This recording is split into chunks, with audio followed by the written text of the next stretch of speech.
משל לחברה רעבים וצמאים, הטועים במדבר.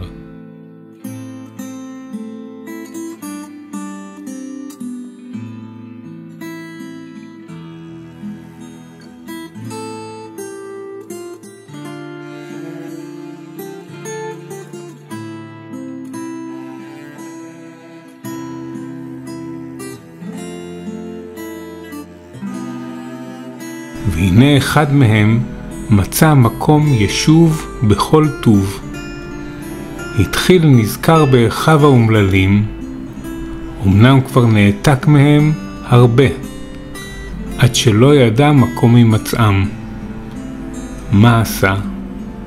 התחיל לצעוק בקול גדול ולתקוע בשופר. אולי ישמעו חבריו הרעבים והאומללים את קולו, והתקרבו אליו ויבואו גם כן ליישוב ההוא המלא מכל טוב.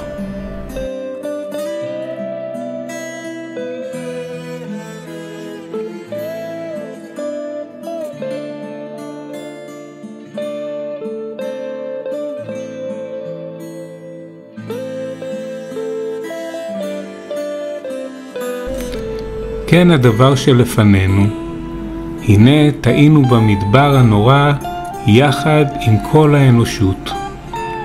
ועתה מצאנו אוצר גדול המלא מכל טוב, דהיינו הספרי קבלה שבאוצר, שמשביעים נפשנו השוקקות, וממלא אותנו דשן ונחת, ושבענו והותרנו. אלא זיכרון החברים שלנו, שנשארו במדבר הנורא עובדי עצות. אמנם המרחק רב בינינו, ואין הדברים נשמעים בנותינו. ולפיכך ערכנו את השופר הזה לתקוע בקולות. אולי ישמעו אחינו ויתקרבו אלינו ויהיו מאושרים כמותנו.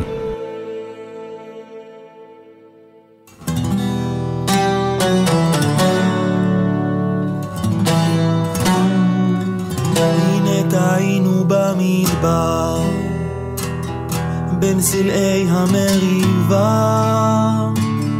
עייפים ורעבים כל כך, צמאים למי אהבה, וכבר עמדנו סביבה.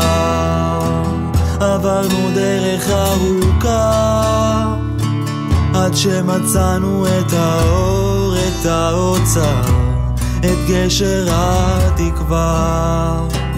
עכשיו נצעק בקול גדול עד שישמעו אחינו, נשיר אל תוך האפלה עד שיפגשו דרכנו. הלב